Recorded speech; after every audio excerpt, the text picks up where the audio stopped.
God of the universe, maker of the stars, who am I that you would know my name? Well, welcome to this once in a lifetime, in fact, once in history event, the 63rd recording of Life on Purpose. Never has been, never will be again. Never will be again. So, guys, I mean, one and welcome to only. history. Yep. Man, it's good to be a part There of it history. is.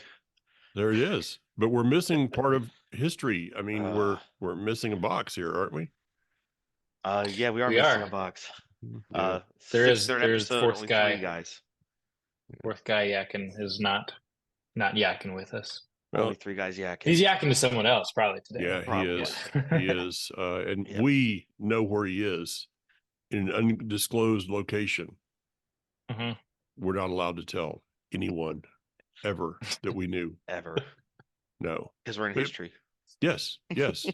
So that was good. I like that one. So maybe they'll have to read it in the history books. Yeah. Yeah. Guess we'll have to find out later. Okay. Okay. So, That's well, cool. guys, hey, welcome back. We had a week off there. Just a lot of things. It does take a lot for 4 of us. I mean, you guys have business, jobs, and families, and all those kind of things. And I just really appreciate the fact that, as many times as we possibly can, we make the opportunity here to make this a priority and get this done. And pray it's a blessing to many people out there. And I do have to say, I just had an anniversary here a couple days ago, I think it was, and that was Wonderful. a year ago that I met Jared, who's a friend of this program, a friend of ours, and wedding plans coming up pretty fast for him and Amazing. another mutual friend. So it's just amazing when you look back. It seems like so long ago, but Yeah, seemed just like a year. that. Yeah. I remember to say that I've been actually thinking about him a lot actually just recently too. Just to think about, I remember you first talked about it here when you went to an event. Oh yeah, you recently just went to something too. Anyways, we'll have to maybe circle back to that. But you went to something, you had an amazing, powerful experience with a Yeah. gentleman, Yeah. and then we all got to then meet him at Revive. Yeah. And Mhm. to see where it's gone from then to now. Yeah. It really makes me very happy just to see the total, sure. complete transformation, and to be able to be the observer of it all. It's Mhm. really, really cool. Yeah. Just God's really in the business of shaping people into what He's got going on, and sometimes Yeah. you just have to plant a conduit right in the right spot just to help That's them true. out. So That is so true. amazing you brought that up, Mike. That's really cool. Yeah. Yeah. He sent Fits me a in pretty message well the other to day. today's program as well. Yeah, it does. It does. And for those that 2 weeks ago was half a lifetime. Well, it wasn't, but it sure feels like it sometimes. We're going to be talking about mentorship tonight, and so I text you guys a question, which we can run around the board here just to begin this. So there are 2 people we should be looking for constantly in our lives, no matter what your age is. I mean, from the youngest age of being able to understand the concept that's called life to the very last day of your life. And that is that we should always be looking for a mentor and a person that we can mentor. Mhm. Those are, and that could be multiple people on both sides of this thing. Could be multiple people. Do Yeah. you think? Yep. Go ahead, Dave. I see you. I Okay, see you well, going there. Yeah, I just we're wanted like, to. here it There's goes. something Mike said. There's something Mike said that really made me kind of think that whole idea of not. I love the. Yeah, I don't know if you said this last time, but that idea of to be mentored and to mentor. Mhm. That's something I was like.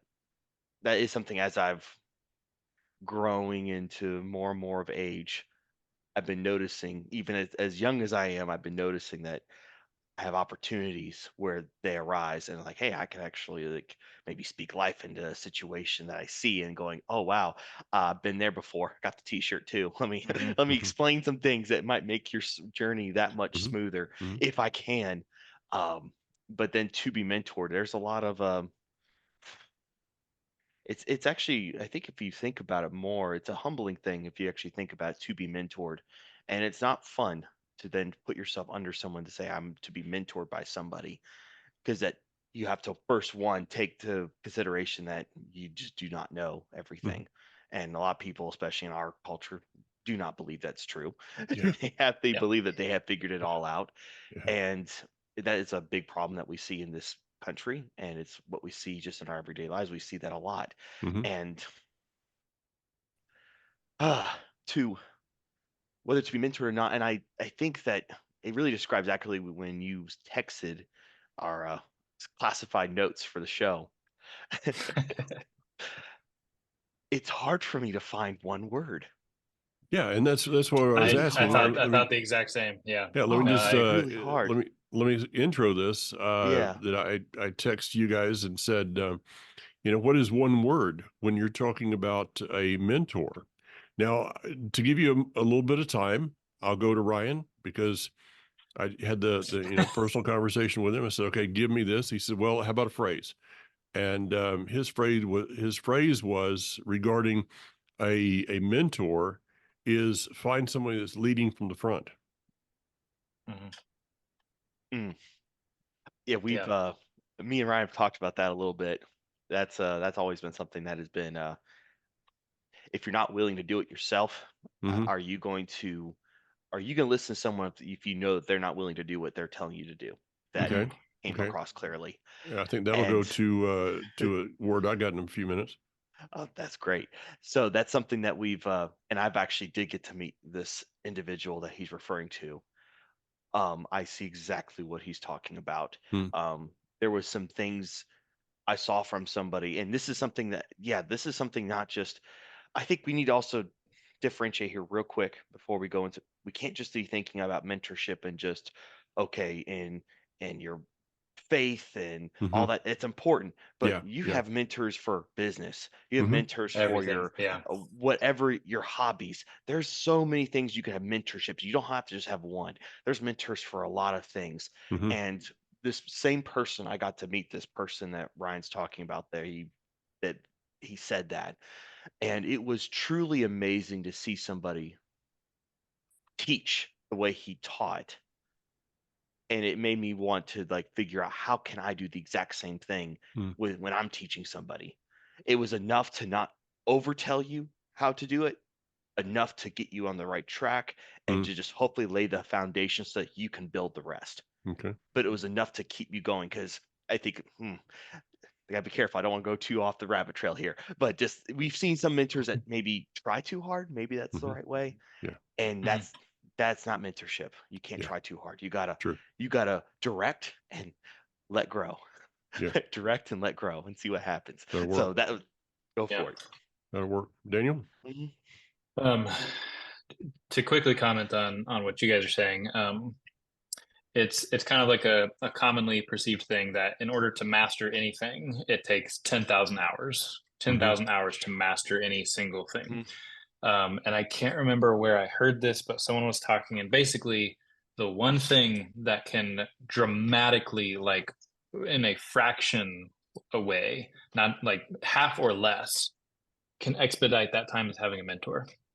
It can make it just ridiculously faster to Hmm. master a thing if you have a mentor to do it. And so I'm glad you brought up that the having a mentor and being a mentor.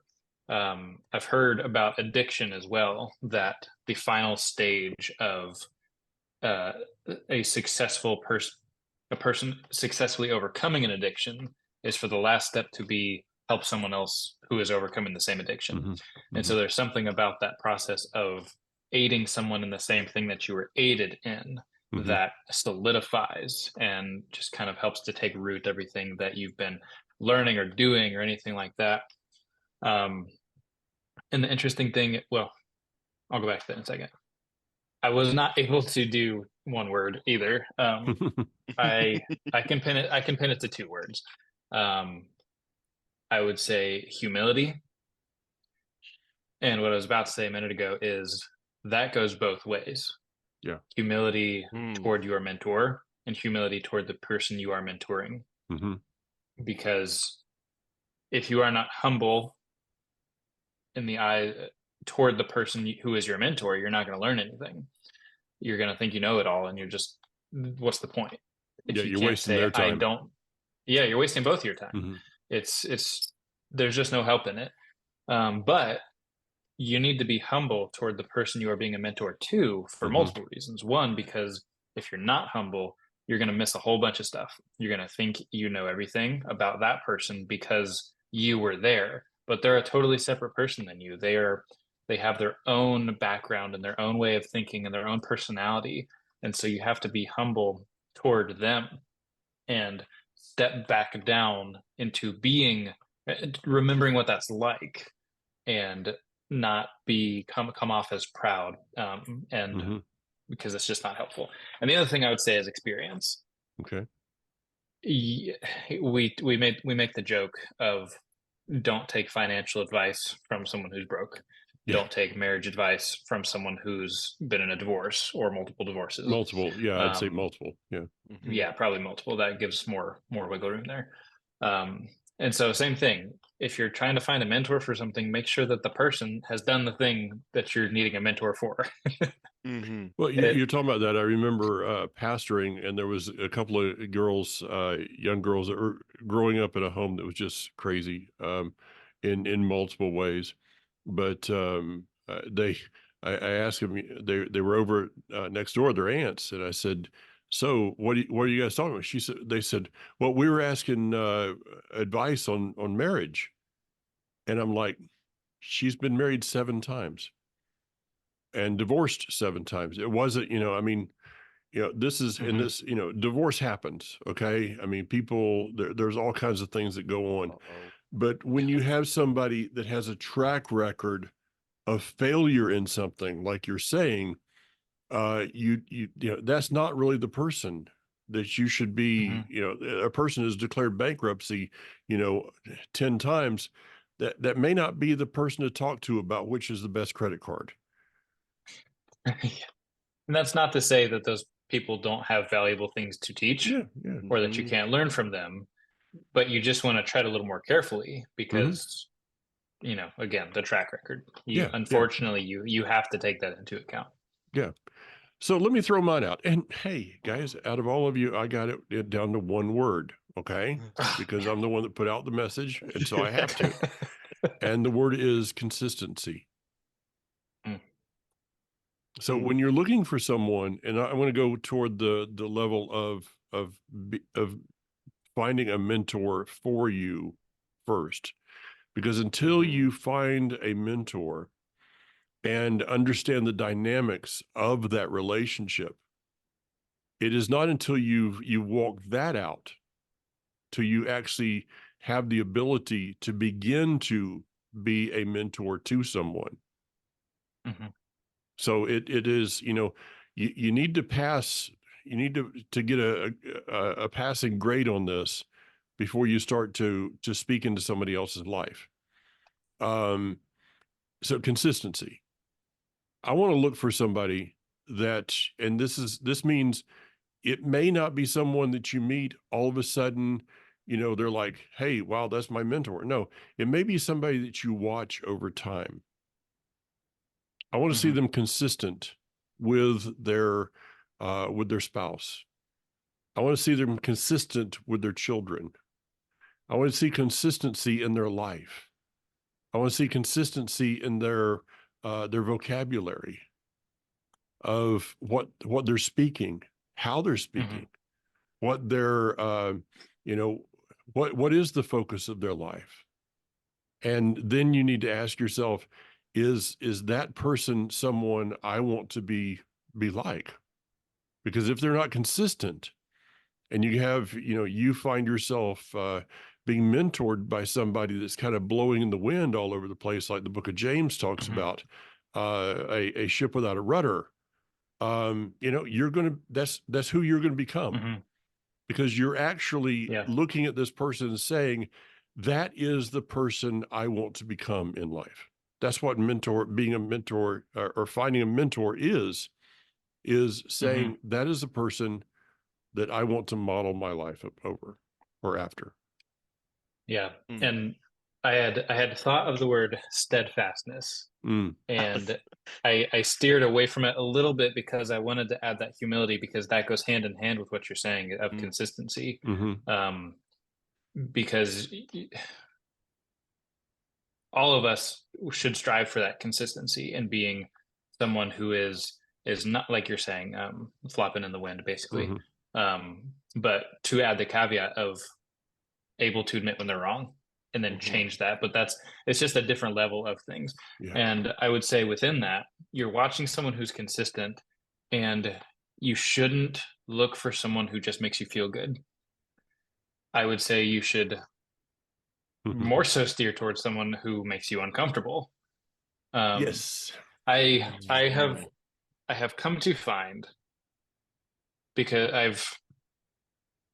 I I used to throw this judgment on other people, and now I find that it's something I actually respect very deeply about them.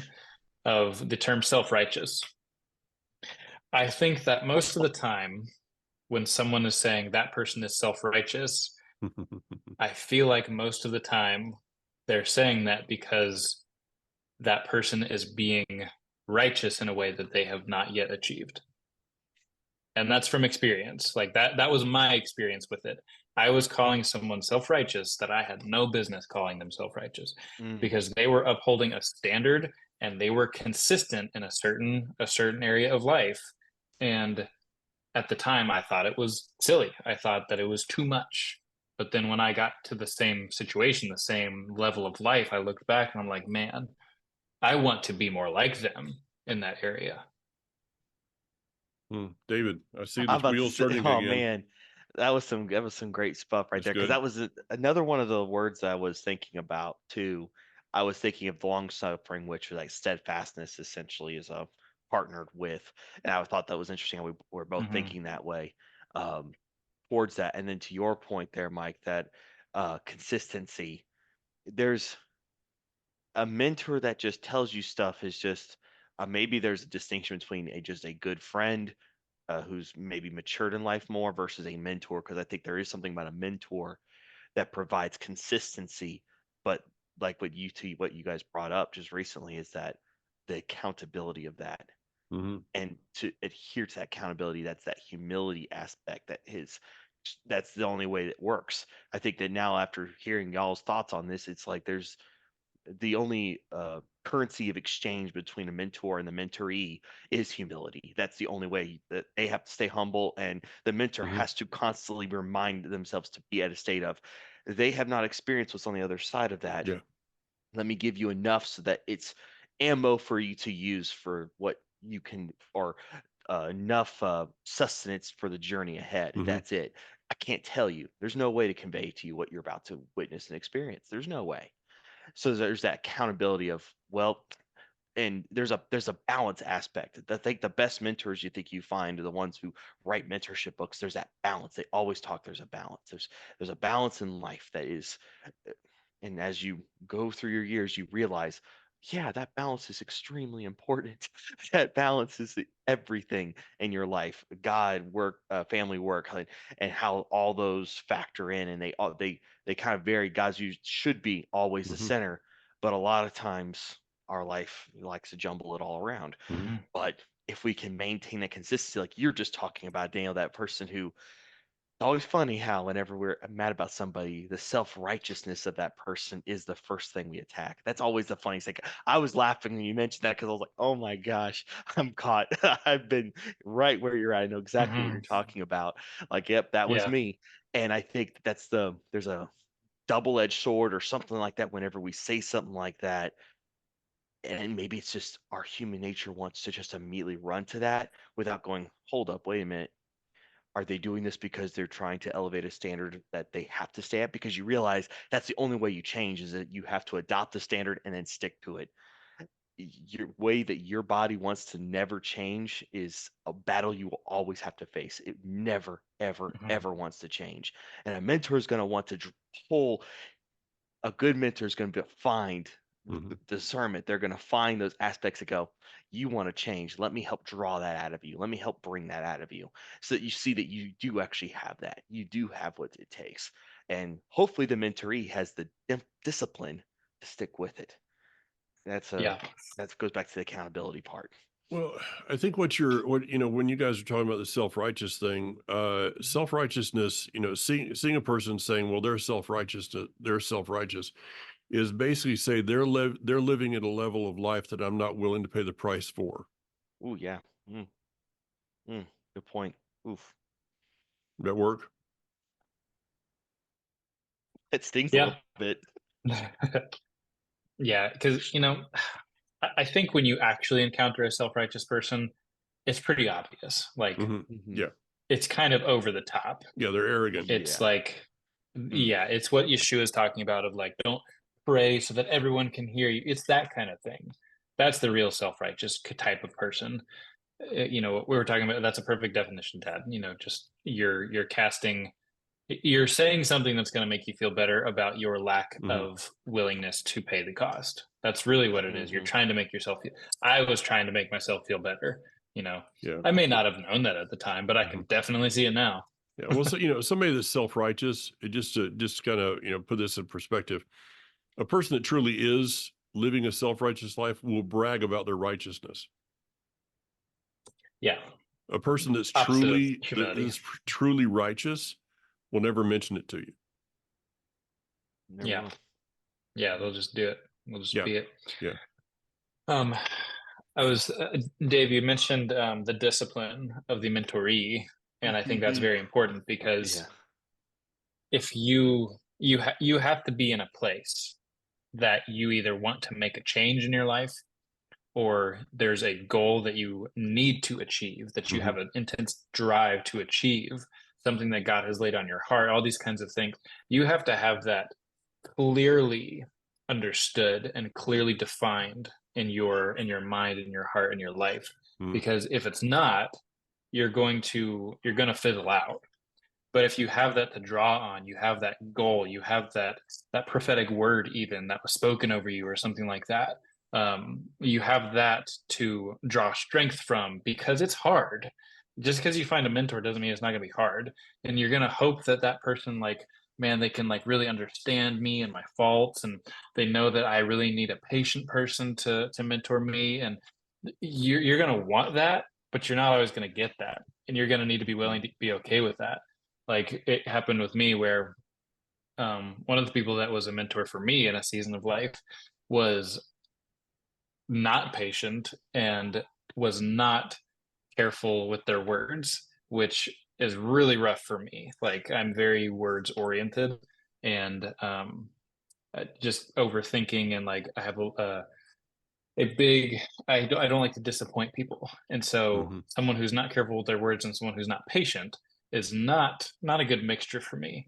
But it didn't matter. I had to push through it, but I had to draw strength from something. I drew strength from the fact that okay, I'm married and I have a family to provide for, and so I have to learn these things. I have to achieve these things, and if I don't, then I'm not going to be where I should be. And so you have to have that drive before you Mhm. set out, Hmm. before you engage with this mentor. You have to be committed. Ooh. Yeah. So you're bringing up an interesting point. I like the way you brought up that one. So you mean to tell me that mentors aren't perfect? Well, No, Dave, you- how no. could you say such a thing? How could you? They have to Yes. be Very easily. You 100% want me to say right it about again? everything. Yeah.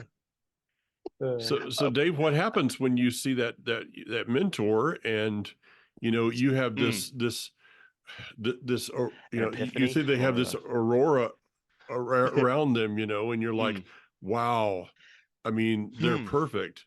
And then you figure out, oh no, they're not Messiah. Uh, and then you start to see the things in their life. Um, my second Oof. talking point, and this is actually it took 63 shows for me to give you two talking points. It's normally none or two or one, but what happens when we start to see could we say chinks in the armor? Um, how do we differentiate if we're looking for consistency, steadfastness, things like that, humility? How do we Mhm. differentiate between just the faults that all of us carry Mhm. versus something that's really sin? Yeah, that's a topic. So Yeah, this is. and there's a few different levels to this.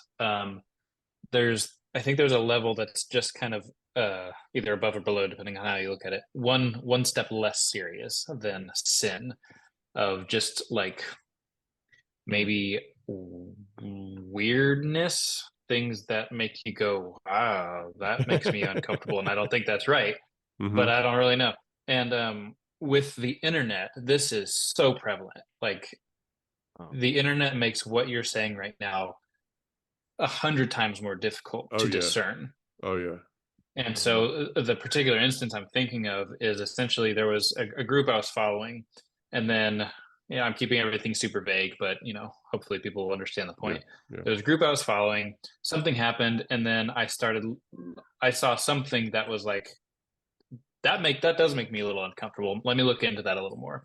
And then I found everyone and their mother and their sister and their dog and the squirrel that the dog chases saying something bad about this group. Hmm. And I got sucked Mm-hmm. into it like Yeah, I remember that. Oh my. immediately. Yeah, I got sucked into it so much that, and you know what? I was self-righteous. I was like so sucked into it that it was becoming self-righteous, because it was like I'm so far above that and they're so far beneath doing all these things. Um and but then thankfully God kind of shot through the dark and he's like, listen, for one, this is becoming a stumbling block for you. You think that you're doing a good thing researching so that you can know, so that you can protect yourself and other people, but you're not doing anyone any favors right now. You're Mm-hmm. only delving into a darkness. Mm-hmm. And so I took a step back and I was like, okay, what are my personal experiences with this group? And I started thinking about my three personal experiences. And in all of those, I was like, I can't remember a single bad thing there. Hmm. And then I approached an individual that had an even more personally intimate experience with this group. And he was like, I don't know what you are talking about, dude. I have never seen that. Hmm. And so when I stepped away from the internet, all of a sudden a lot of these things kind of vanished. And so I'm like, you know what? There's enough out there of my personal experience to say I'm going to have to be really skeptical what I see on the internet about these Mm. people. And I think that's a perfectly fine place to be. It does keep me a little on guard. I approach it with caution Mm-hmm. and I say, okay, let me really listen to what these people are saying and like weigh it against the scripture and go from there. But there was nothing good that came out of that time Mm-hmm. really, except for me learning the lessons that I learned. But Mm-hmm. there was nothing good, in one sense, of all that research I did and all the caution I was taking. So there's one aspect of what you're saying to kind of, I don't know, maybe lay some groundwork. Hmm. Okay. Mhm. I think to work right off what your point was is that there's I think if you haven't gotten it yet, those who are listening, your number one mentorship should be our Messiah. If Yeah. if you're in this faith, which probably you are, that should be your number one. That's your number one mentor because we know that he was flawless, perfect, and everything, and did everything perfectly. So we know someone that's a great mentor is that. But how life works, which is really cool how God set it up this way, is he brings humans around you to be Yeah. able to help Yeah. extract things out of you that you've Mm-hmm. never knew that you possibly could. So I think that one of the big thing is we have to always keep going back to that. And if you have a, a mentor for your faith, a mentor for your walk in faith, they should be telling you that. If they're not telling you that, that's a problem. That you need to be constantly going digging into your word, constantly seeing what Messiah is talking about and Mhm. talking in the Holy Spirit, right? There's a lot of things there. That should be your first go-to there. And the neat thing about that is that if a mentor is failing in your life and you're noticing, wait a minute, I'm looking at this, okay, I'm starting to see there's an issue here, da da da da da, and you talk about it, you're not meant to have a mentor for your entire life. It just might be for that stage Mhm. period. Like I think Daniel had Mhm. literally just mentioned there was a stage of his life where he had a mentor. You need to realize this is for seasons.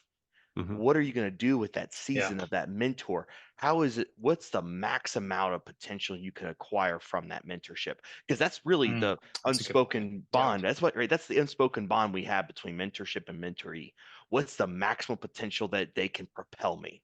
Mhm. Because as a mentor, you want that person to propel themselves, even most times past yourself. So Mhm. they're Yeah. willing and able to do that. So I think that we have to recognize that that's when you're coming to mentorship, that's what you're going to have to recognize and see. And the good thing is that guess what? Like what Daniel just went through, and I know Mike's gone through, for seasons of your life, there are going to be mentors, Yeah.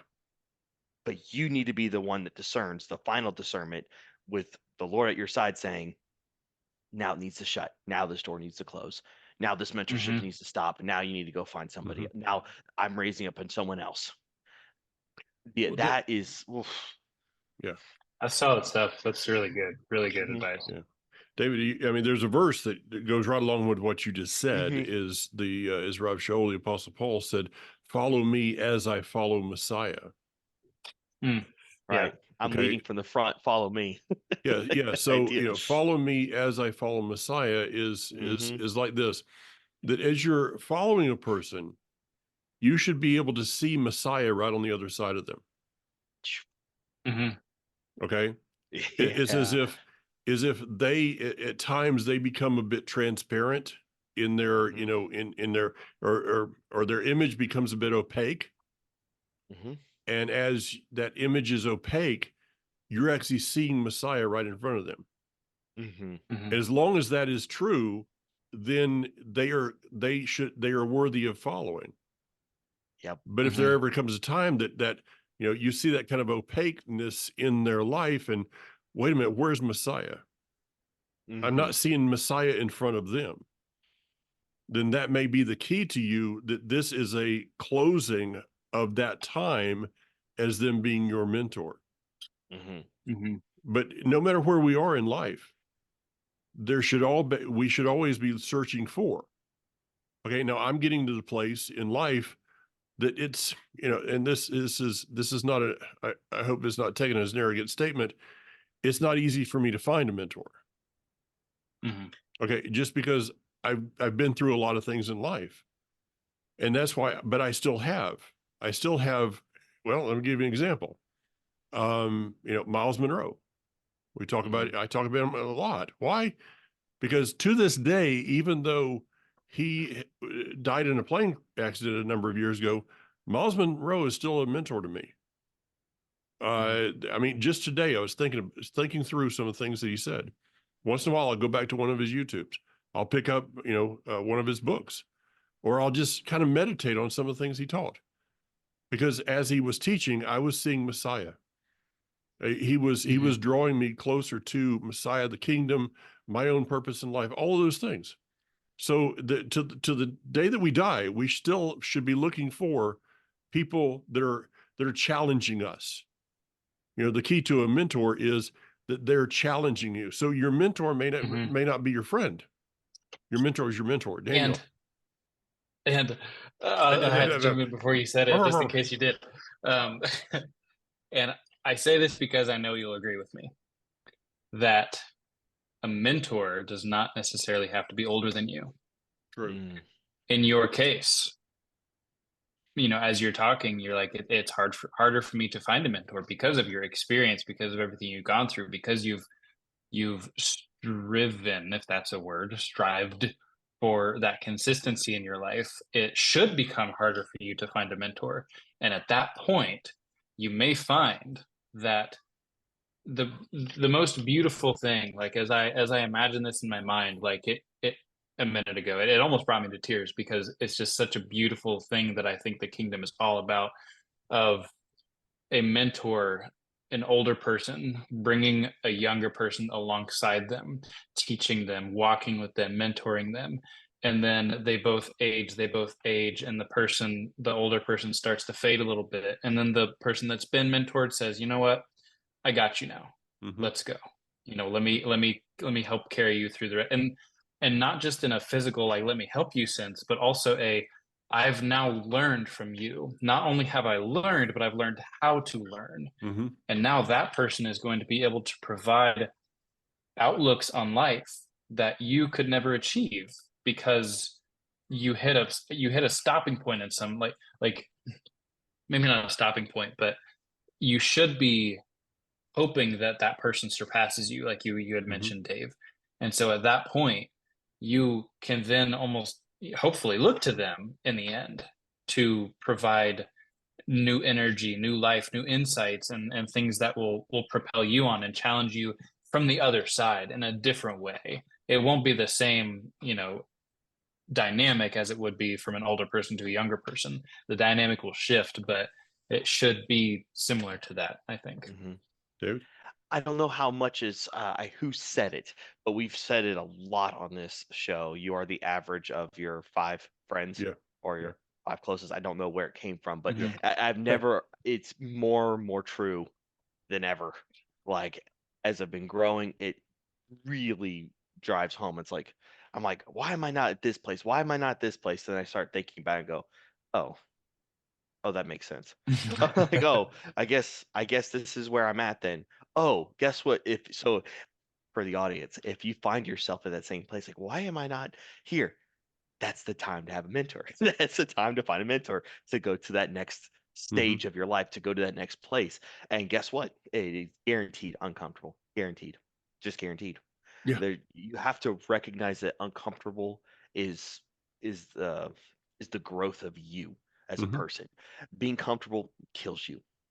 We have to remember that in our Western society, everything is Mhm. so comfortable that we have to that it's really killing us. And then complacency is the absolute destroyer of your growth. And we see that. And I think that if you're listening, you've also recognized how much complacency's destroyed your growth. So that's why you're listening to our wonderful show here on Yeah. finding purpose in your life. So Yeah. that is something we have got to remember, is that that's look around you. Where are you at? Okay, time to go say hello to some people and find out where you could see an image of, I like what Mike said, where you could see the shadow past them is the Messiah. Mm-hmm. Like that's Mm-hmm. that's really cool. That's a Mhm. good way of looking Yeah. at that. Yeah. Yeah. Uncomfortable. Mhm. In order to grow past a certain area, you got to leave the comfortable in order to and embrace the uncomfort. I mean, birth teaches you that. Okay, the most comfortable place you ever were was in your mother. Okay, you didn't have to do anything. It was just total warmth and comfort, and Mhm. sound of a heartbeat and all that kind of stuff. Once in a while, somebody patting you on the bum or whatever, but you had to leave that in order Mhm. to to begin to grow, because that which was your comfort zone could have also been your tombstone. It could have been your grave. If you Mhm. don't leave that which is comfortable, you will end up dying within there. So Yep. yeah, here's the crazy thing. We talk about mentorship, that you seek a mentor because you come to the place in life of understanding that you have a lack in your life. Mhm. Now, Dave, you mentioned books. Okay, books are good. I think that I've read, I don't know how many books on mentorship and self improvement, all those kind of things. But books can never replace an actual person. Amen. You need an actual person. Hmm. So but you see that you have a lack in life, so you go out and look for a person or people that can mentor you into that area of life that you have a need to, you feel like you're being led into. So by your guys' words through the last years that we've, David and Ryan specifically, I've known you guys, of course, known Daniel from, little tiny thing, but I've been a mentor in your lives. Well, here's a crazy truth that you guys have now become a mentor for me in trying to work with young adults, trying to work with youth. You guys probably, I don't know, you may have seen it, but I'd watch you more than you know that I watch you, because in able to be trying to communicate with an age group that I sometimes don't understand, I need to watch you and what you're doing. So the mentor has become the mentored. I think that's the right word. Okay. But, and this goes, Daniel, what you said, it may not be somebody that's older than you. It may be somebody that's walking in an experience that is where you need to go in life. And there's also some times of like that mixture, that you're talking about, where it's both in the same. Yeah. The same is happening at or the teaching is happening at the same time for both parties. And I mean that's awesome when that happens, when God puts that together, like glean everything you can from those moments, because God sent them out or Yeshua sent them out in twos. Yeah. Yeah. And there's something powerful about that partnership, that coming together, that leaning on one another and pushing each other. And there's going to be times where maybe this mentoree process is two people that are similar in age, because that's just kind of how God has done it. And you're both committed to the process, and so you're encouraging each other to rise higher than you've ever been, even if neither of you have been there. Maybe it's going to look like that sometimes, and then there's going to be other times where it's like the person is like you with John, Dad, your first spiritual mentor, who was 60 years older than you. I was 28. I was 28. He was 84. Yeah, so nearly 60 years older. So there's going to be times it looks like that, and one of the most important things is being able to recognize who God has put in your path to mentor you. Absolutely. And absolutely cherish those times for what they are, because they don't last forever. Like we've been talking about a little bit, there's seasons. There's a season where there's going to be one person who is going to mentor and help you, and then they're gone. You should not be spending that time worrying about how long they're going to be in your life, or are you becoming too dependent on them, or all these kind of things. You just learn everything you can. Watch how they do. Watch the mistakes they make and learn from them. Watch the good things they do and learn from them. Watch how they sin and learn from that sin. And watch to see what they do when they sin. And then, because to go back to what you were saying earlier, they are going to sin. What do they do with it? That is what makes you decide whether or not you keep following them as a mentor. Is what do they do with the sin that is going to happen? Not do they sin, because that's a dumb question. Of course, the answer is yes. Yeah, how a person gets up is really important. Yeah, that's what I wanted to throw out to you, that like you brought a great point. So that's something to, we had an ideal mentor in our lives, how would we want them to, or you can imagine, what would you want them to be like if they messed up? You can kind of like picture it in your mind what they would do. So then if you see that, now imagine you're the mentor and you're mentoring someone and you messed up. Remember that. It's something that I've learned, and I imagine you guys have all learned, when you've messed up and went, oh man, I should have done that. And it's that transparency, it's that honesty, it's that this is where I made a mistake, this is where this happened. But also in your zeal to, there's a danger with being a mentor, growing up being like kind of I found myself personally, I'm speaking from experience on this, is that I found growing up and mentoring others, that in my zeal to see someone exceed and grow exponentially, there was a loss of balance between mentor and mentoree. There was a loss of balance, and then there was the um, telling them what they were going to see before it came instead of them having to figure it out for themselves, or like all the little mistakes that you don't see because you think, oh, well, if I just gave them all the answers, they'll achieve it. Like, okay, there's a test coming up. I already know all the answers. Here's all the answers. This is what you need. That doesn't work. You have to let them strive and pursue, because if you want to be the one giving them all the answers, it starts to lean a lot into that, and that idea of being I know psychologically it's like the messiah complex, where you're wanting to be that it for them. You don't want to have the shadow messiah behind you. You want to be the messiah for Yeah, them. yeah. That's when you get dangerous. That's the dangerous part of being a mentor. So should we ask, if we see somebody in our life that we think, I really would like them to be mentoring, should we go to them and talk about that and ask their permission first and see if they're interested in that position?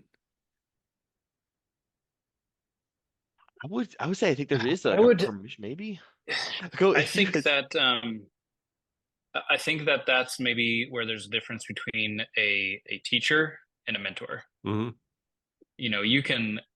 You can see someone and say, I think that person might make a great mentor, but maybe that's not the role they're supposed to play. Mm-hmm. And maybe you're not feeling like it's quite right, but you can still learn from them. You Okay, can yeah, still yeah, watch them and learn from yeah. them for sure. And essentially be willing to learn from any avenues, whatever. But yeah, I would say like, I would think the relationship of mentor mentoree would be obvious, like that you have clearly come under this person's wing, and maybe it's not said explicitly, but I don't think that would be a bad thing at all to say, will you teach me how to do this? Will you teach me how to live? Mm-hmm. Will you teach me how to overcome this thing I'm struggling with? Will you teach me how to do this skill so that I can better myself in this way? Make it an obvious thing, because then, yeah, I don't know. It becomes more real in that sense. Okay. I'm about to say, I'm going to throw that out. I think that I would agree with you. It's not so clear cut whether you would ask a mentor to be a mentor. I think there are some situations where it is essentially necessary, but a lot of times the mentorships that I've found where I was mentoring others in first seasons, it just happened naturally. And I realized, oh, I've become the mentor for this person. Oh, I need to recognize where I'm at with this in this relationship. I need to realize that. And then throw it out there, then you start to see how it still is following that trend. I think that though there is a point where maybe out of desperation, you're like, okay, no. Like you said, the desperation of wanting to change aspects of your life grows to such a level where you're like, okay, can you please teach me? Please. You're just like, please let Well, me follow you, please. Yeah. and it could be as simple as the job you're at.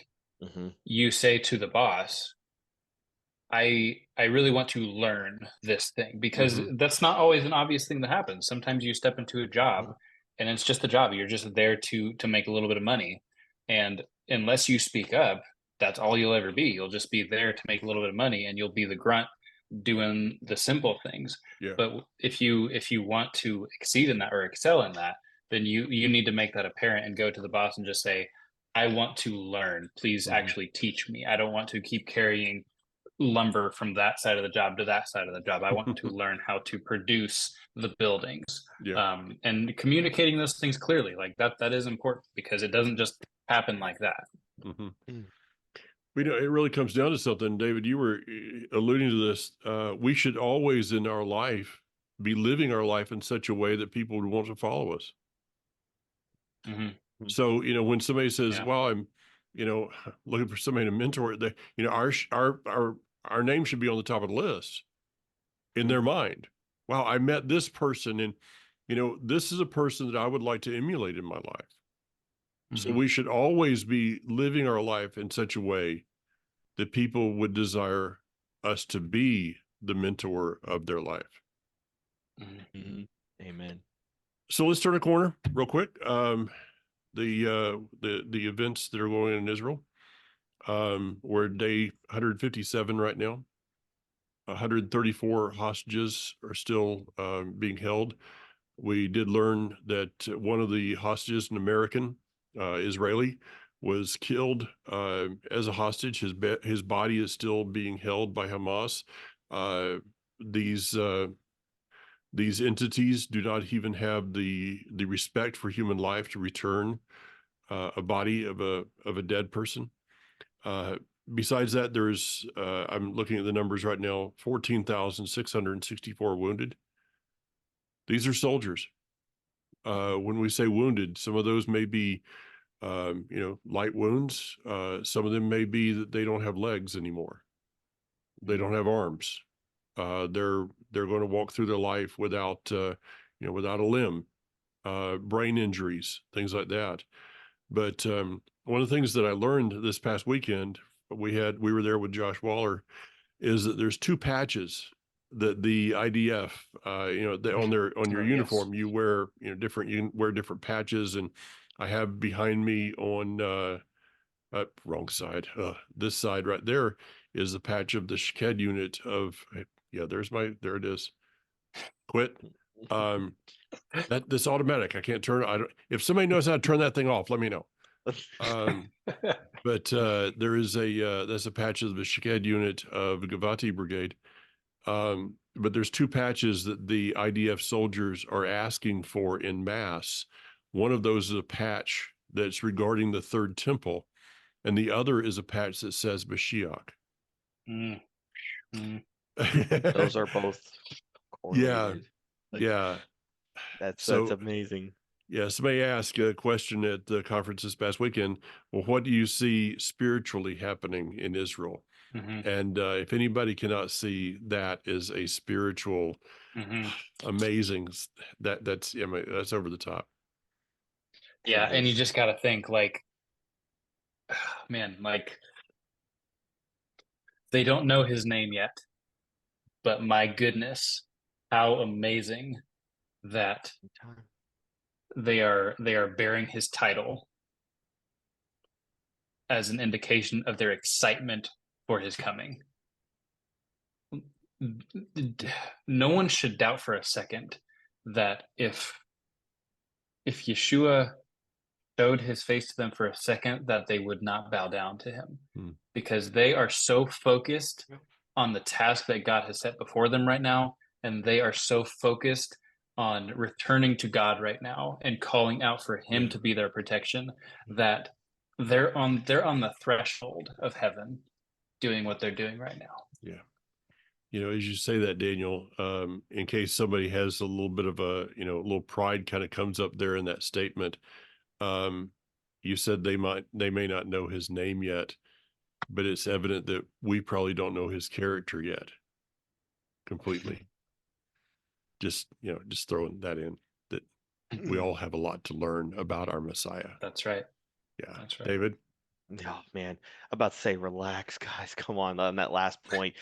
I was recently this week. I was listening to an interview of Israeli soldiers that were talking about tactics that they've learned going into Gaza. It was really interesting to hear them talk Mm. about it. And what was amazing to hear, something that I wanted to bring up for this show, was the point that they said October 7th, everything was so strategic. Yeah. The fact that there's still this many hostages, that was planned by them. They wanted to have this many hostages. Yeah. This is not that they just took advantage of this and just this is Oh, what it no. is. No, this was their point. This was the reason why they did it. The chaos of this world, all that stuff that was happening, this was it for them to take advantage of it. Yeah. If you find, I found a lot more people have come to me talking about how co-workers and whatnot that are either pro-Israel or pro-Gaza. I would just say, well, no, you're pro-Hamas if you're not going to be for That's Israel. true. Then at that Yeah. point, but I know that that's Mhm. a whole other debate. But I found it so interesting how many more people are becoming. The line is still becoming more and more clear in the sand of who you're for, and I hate whenever this whole thing comes up. I think of their phrase, of what they say, from one sea to the other sea. I'm not even going to say the phrase. Yeah. Their whole entire ideology is to destroy Yeah. what God's land is. Remembering that IDF had to take bulldozers and armor them up like we've seen in America before. If you are not aware of the famous story of the bulldozer that went on a tirade and he put like 2-inch thick steel plates or something crazy. The IDF is doing that because it's that bad there. The booby traps, everything's tripwired, everything's set up to fail, they have to use bulldozers to bulldoze down things just to be able to get through. Yeah. And the bombs are going off as they're going through it. It's like these people there's only one outcome that happens from this. And if Israel doesn't do what they do, we're going to see October 7th happen far worse. If Israel succeeds, then it doesn't happen. I'm at that point. That's it. There's no other point here. I agree. With the families that are in Gaza, that will be figured out. But obviously the leadership has reached a point where it's over. They have lost their right to lead a people like this anymore. Yeah. The world should be standing up saying, nope, you guys have lost your privileges. This is over. What you guys are espousing is hate. That's over. That's done with. We can't have that anymore in this global world that we live in. That shouldn't happen. But of course, Israel's bad. Like every other story, they have to put everything's out. turned upside down. Yeah. And I know, Dad, you pound on this all the time, and I'll go ahead and pound on it a little bit more. Do not listen to American news sources for your news in Israel. Yeah. Josh Waller, who we were just with this last weekend, was telling everyone that Arut Sheva is the lefty of the left news source in Israel, and that's where most of the American news sources. Let me butt in there. Arut Sheva is Israel National News, which is the better of the bunch. It is Haaretz that's the lefty. Yeah. Okay. Sorry. Yeah. So leave what I said. Go with that. That bad news source is the one which American news sources get the most of their information from. And so anything that you're getting from most things that you would be getting from American news sources are tainted by that, and it's going to influence you. You cannot listen to something every single day and read articles every single day and not be affected by it and not have it enter your soul and affect you. So it is very, very, very important which things you are following and listening to and reading. And they are working overtime to play on your emotions and try to make you start to sympathize with Gaza, with the Palestinians. God, like you said, Dave, God will sort out the people who are truly innocent. That is his job. He will see to that. Until then, be vigilant. Very vigilant. I wanted to throw one more other thing. I think this fascinating with this Israel conflict is it just exposes where the world is at even more so. If you think about it, how much stuff was leading up to border crisis all over the world. And now Israel's actively doing something about it, and all of a sudden there's an uproar. Something to think about, honestly. Something to think about. Yeah. Be vigilant of your own borders. Yeah. Oh yeah. Now we're canceled. Yeah. Be vigilant of your own borders, because the one who set those borders has plans for good and not for evil, to give you a future and a hope. So seek his borders in your life. Till next week, guys. Take care. Little thumbs up, Mike. All right. Roll over. Roll over. Wait a minute. I can't do that yet. Okay, guys. Daniel is teaching me a trick. All right. And we're going to do this just for you. You want to try it again, Daniel? Yep. You just got to roll over. Oh, man. And now until next time. This is what the world actually looks like. Upside down. It's all upside down. What we're supposed to do in life is put it right side up. Right side up. See ya. That's good. You alone hear my every prayer. You're the God who's always there.